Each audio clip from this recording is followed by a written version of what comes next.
Meus amados irmãos, a paz do Senhor, já quero louvar a Deus, querido, pela sua vida, alunos da nossa classe Abraão, obreiros da nossa congregação em Alto Castro. Louvo a Deus também pela vida dos nossos irmãos que assistem, né, que esse vídeo tem contribuído. Tem alguns irmãos da congregação que pedem para que a gente envie esse vídeo, que continue sendo bênção para a sua vida. Louvo a Deus pela vida do nosso superintendente presbítero Tomás e pela vida do nosso pastor Alvani. Espero que cada um dos irmãos tenham tido uma noite de descanso abençoada, reparadora, bem como a família de cada um dos irmãos esteja sendo guardada pela virtude do Senhor. Querido, nós estamos aqui para mais um estudo devocional orientado pela leitura complementar, que é uma atividade prevista na nossa revista Betel, da Escola Bíblica Dominical. Há um texto bíblico a ser lido e estudado a cada dia da semana, como preparação, estudo para a lição do domingo subsequente. Humildemente me coloco na condição de motivar os irmãos e auxiliar na leitura desses textos bíblicos e também da nossa revista da Escola Bíblica Dominical. Tem sido uma bênção para mim, tem ajudado a compreender melhor a lição e espero que também esteja sendo bênção para os irmãos que têm assistido, né? O texto orientado pela leitura complementar de hoje está na carta de Paulo aos Efésios, no capítulo 4, do versículo 30 ao 32, que diz assim: E não entristeçais o Espírito Santo de Deus, no qual estáis selados para o dia da redenção. Toda amargura, e ira, e cólera, e gritaria, e blasfêmias, e toda malícia seja tirada de entre vós.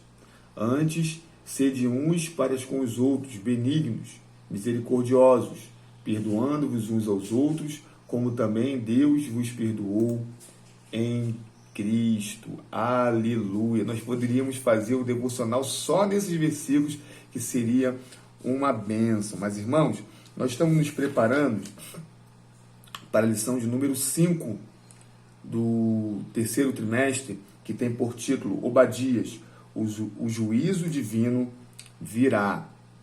Nós, nesse trimestre, estamos estudando as profecias do Antigo Testamento com ênfase nos profetas menores, né?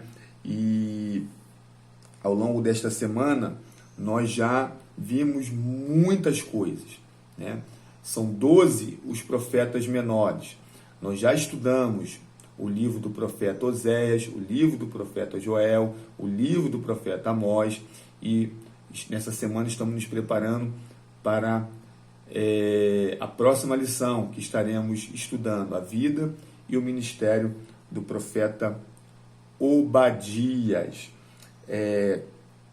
Nós estamos fazendo o resumo desses livros, né, de maneira que ao longo desse trimestre nós tenhamos lido todos os livros dos profetas menores. Nós já fizemos isso com o livro do profeta Oséias, já fizemos isso com o livro do profeta Joel, já fizemos isso com o livro do profeta Amós, e pela misericórdia de Deus também estamos fazendo com o livro do profeta Obadias. Vai gravando a sequência dos profetas, aproveita para decorar. Se a gente for decorando assim, quando chegar lá no final, né, a gente não vai ter dificuldade nenhuma em recitar o nome dos 12 profetas menores. Então, queridos, eu estou seguindo uma divisão bíblica de estudo, né, um esboço. Como o livro é muito pequeno, o livro do profeta Obadias só tem um capítulo com 21 versículos. Então, nós estamos lendo o primeiro anúncio do julgamento, que é classificado do verso 1 ao verso 4. Já lemos o segundo anúncio de julgamento, que é do verso 5 ao verso 7. E hoje nós vamos ler o anúncio do julgamento e acusação e aviso a Edom, que é do verso 8 ao versículo número 15. Né? É um esboço que a Bíblia nos dá aqui, e eu estou me apoiando nesse esboço para a gente poder fazer a leitura de todo o livro dentro de uma organização que eu conseguisse falar do contexto, que foi a primeira lição, e também, quem sabe, fazer o resumo, né, no último devocional. Então, hoje nós vamos fazer a leitura do versículo 8 ao versículo de número 15. Só quero lembrar aos irmãos que esse não é o primeiro devocional da lição do próximo domingo, né? Nós já falamos bastante coisa, nós já vimos todo o contexto em que esse livro está inserido. Vimos que Edom, né, é a nação formada pelos descendentes de Esaú. Falamos do conflito entre Esaú e Jacó, fomos lá no livro de Gênesis, né, fizemos aquela retrospectiva para ver onde surgiu esse conflito.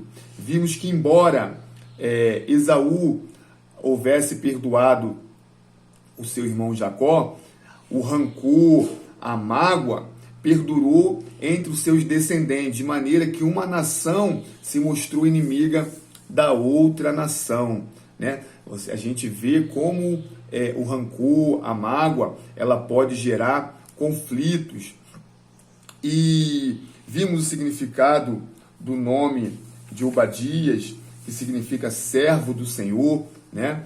Vimos que a profecia de Obadias ela é peculiar, porque ele não vai profetizar nem no reino do norte, nem no reino do sul, né? Mas vai profetizar em outra nação, que é a nação de Edom.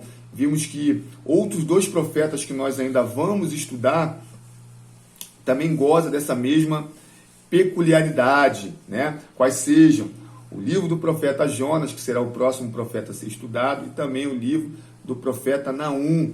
Assim como Obadias, eles também foram utilizados por Deus para profetizar fora de Israel, né? Ambos, tanto Jonas quanto Naum, vai profetizar contra a Síria. A diferença é que Jonas vai profetizar para arrependimento e Naum vai profetizar para condenação, vai levar o juízo de Deus àquela nação. Então, queridos, vamos fazer a leitura do verso 8 ao verso 15, que diz assim: Naquele dia, diz o Senhor, destruirei os sábios de Edom e o entendimento do monte de Esaú. Os seus valentes, ó Temã, ficarão apavorados, para que do monte de Esaú todos sejam exterminados pela matança. Por causa da violência feita ao seu irmão Jacó, você ficará coberto de vergonha e será exterminado para sempre. No dia em que estranhos levaram os bens do seu irmão Jacó, você estava presente, quando estrangeiros entraram pelos portões e lançaram sorte sobre Jerusalém. Você mesmo era um deles. Você não devia ter olhado com prazer para o dia do seu irmão, o dia da sua calamidade. Você não devia ter se alegrado pelo que aconteceu com os filhos de Judá, no dia da sua ruína.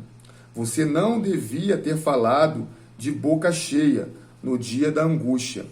Você não devia ter entrado pelo portão do meu povo, no dia da sua calamidade. Você não devia ter olhado com prazer para o seu mal, no dia da sua calamidade. Você não devia ter posto as mãos sobre os seus bens, no dia da sua calamidade. Você não devia ter parado nas encruzilhadas, para exterminar os que escapassem. Você não devia ter entregado ao inimigo os que escaparam com vida no dia da angústia. Porque o dia do Senhor está prestes a vir sobre todas as nações. Você será tratado da mesma forma como tratou os outros. O mal que você fez cairá sobre a sua cabeça, né? Então aqui nós vemos um anúncio de julgamento e acusação contra Edom. Nós já falamos um pouco sobre isso, mas o contexto histórico aqui, e embora não haja um consenso quanto à data que Obadias profetizou, né, ao que parece, ele é um profeta pós-exílico, porque ele vai profetizar, ou melhor, exílico, né? Ele vai profetizar após a invasão de Nabucodonosor em Jerusalém. Então, o período que compreende esse livro, ao que tudo indica, é o momento após, né, a Babilônia ter invadido Jerusalém. Então não há um consenso exatamente quanto à data, né? Mas esse fato já havia acontecido. E aqui é revelador, né? Obadias vai trazer informações que o livro de Reis e Crônicas omitem, né? Nós vemos que o segundo livro de Crônicas e o segundo livro dos Reis vai tratar dessa invasão, né, do cativeiro babilônico, sem citar essa interferência de Edom. Mas aqui ele diz que no pior momento de Judá, né, eles não só zombaram, mas como também eles saquearam os bens dos seus irmãos. Diz aqui, naquele dia, diz o Senhor, destruirei os sábios de Edom e o entendimento do monte de Esaú. Os seus valentes, ó Temã. Temã, se a gente for olhar lá em Gênesis 36, que fala dos descendentes de Esaú, né, nós vamos ver que Temã é um dos descendentes de Esaú. Ficarão apavorados para que do monte de Esaú todos sejam exterminados pela matança. Então aqui é uma profecia de que Deus vai exterminar, né, a descendência de Esaú. Aí aqui, a partir do verso 10, ele começa a narrar, né? Por qual motivo? Por causa da violência feita ao seu irmão Jacó. Você ficará coberto de vergonha e será exterminado para sempre. No dia em que estranhos levaram os bens do seu irmão Jacó, ou seja, essa invasão, você estava presente. Quando estrangeiros entraram pelos portões e lançaram sorte sobre Jerusalém, você mesmo era um deles. Então eles entraram na cidade. Você não devia ter olhado com prazer para o dia do seu irmão, o dia da sua calamidade. Você não devia ter se alegrado pelo que aconteceu com os filhos de Judá no dia da sua ruína. Você não deveria ter falado de boca cheia no dia da angústia. Você não devia ter entrado pelos portões do meu povo no dia da sua calamidade. Você não devia ter olhado com prazer para o seu mal no dia da sua calamidade. Você não devia ter posto as mãos nos bens no dia da sua calamidade. Você não devia ter parado nas encruzilhadas para exterminar os que escapassem. Ou seja, no momento em que o povo, alguns estavam fugindo, né, eles ficaram tentando capturar e entregaram, né, aquelas nações que invadiam, no caso aqui a Babilônia, né? Porque o dia do Senhor está prestes a vir sobre todas as nações. Você será tratado da mesma forma como tratou os outros. O mal que você fez cairá sobre a sua cabeça. Na lição, o comentarista ele trata da lei da semeadura, né? Aquilo que a gente planta, a gente também colhe. Eu quero ler para os irmãos, lá em Número 17, quando Moisés ele estava tirando o povo de Israel do Egito, Moisés vai pedir passagem a Edom. Ele queria passar pelo território de Edom. E Edom ele vai impedir essa passagem, né? Então a gente vê aqui que desde a época de Moisés, esse rancor perdurou. Lá em Números capítulo 20, a partir do verso 17, diz assim: deixa-nos, pois, passar pela sua terra. Não passaremos pelo campo, nem pelas vinhas, nem beberemos a água dos poços. Iremos pela estrada real. Não nos desviaremos para a direita, nem para a esquerda, até que passemos pelos seus termos. Porém, Edom lhe disse: não passarás por mim, para que, porventura, eu não saia a espada ao teu encontro. Ou seja, se vocês passarem por nossas terras, haverá guerra. Então os filhos de Israel lhe disseram: subiremos pelo caminho igualado, e se eu e o meu gado bebermos das tuas águas, darei o preço delas, sem fazer alguma outra coisa. Deixa-me somente passar a pé. Porém, ele disse: não passarás. E saiu-lhe Edom ao encontro com muita gente e com mão forte. Assim recusou Edom deixar passar a Israel pelo seu termo, pelo qual Israel se desviou dele, né? A minha mãe sempre... Eu tenho um irmão, né? Nós fomos criados juntos, graças a Deus. Minha mãe tinha uma frase que minha mãe sempre falava: quando um não quer, dois não brigam, né? Então, a gente vê que o que alegra o Senhor, né? A orientação de Deus para o seu povo é que eles evitassem aquele embate, né? Deus queria levar o seu povo à terra prometida e poderia dar vitória sobre Edom, mas fez com que o povo se desviasse, né? Porque eles eram irmãos. Então, queridos, a lição está nos orientando, né, ao trato que nós temos com nossos irmãos. Enquanto eu preparava esse devocional, o Espírito Santo ministrava no meu coração. Independente do quão ruim você possa achar o seu irmão, nós precisamos lembrar que ele também é escolhido de Deus. Por que não lembrar, né, de Ananias, quando Deus envia Ananias para orar por Saulo, né, que havia acabado de se converter ao Senhor, ter tido uma visão de Jesus Cristo, estava cego. E Deus queria levar Ananias para orar por Saulo, para que Saulo retomasse a visão. E Ananias fica espantado, ele fala, mas Senhor, há muitos eu tenho ouvido falar deste, é um perseguidor do seu povo.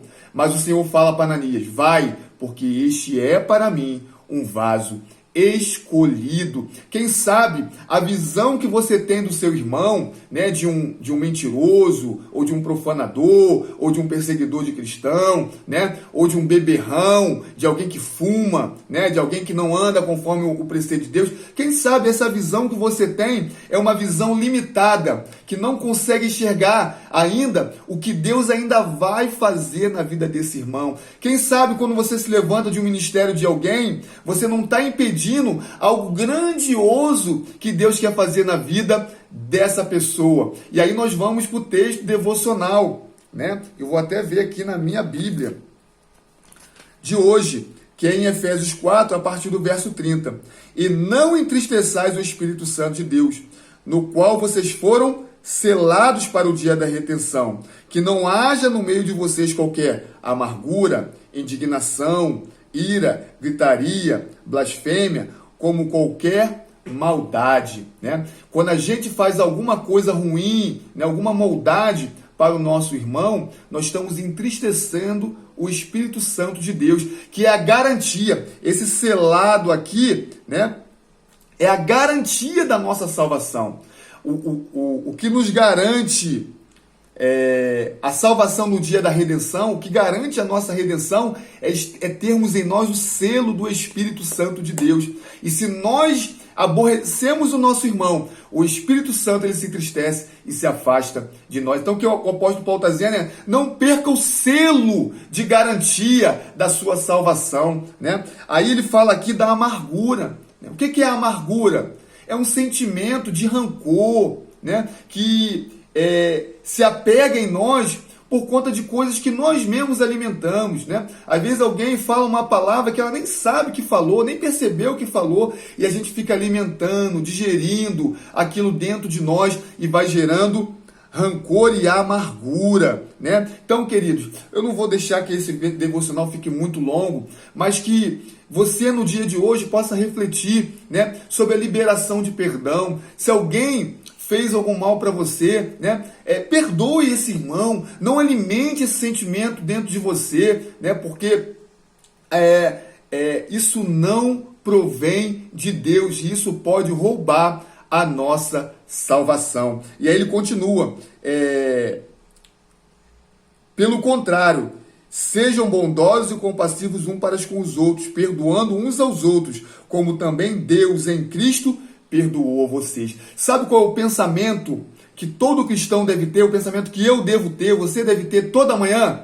É lembrar que Deus nos perdoou primeiro. Deus ele nos perdoou não sendo nós dignos de nenhum perdão, né? Então, quem somos nós para não perdoar aqueles que têm nos feito mal? Então, que esta palavra traga vida ao seu dia, traga alegria ao seu dia, que no dia de hoje o nosso coração seja capaz de liberar perdão no nome de Jesus. Tenha uma quinta-feira abençoada, né? Eu estou gravando esse vídeo com um pouco de antecedência, mas que a sua quinta-feira seja de bênção, de vitória, no nome de Jesus.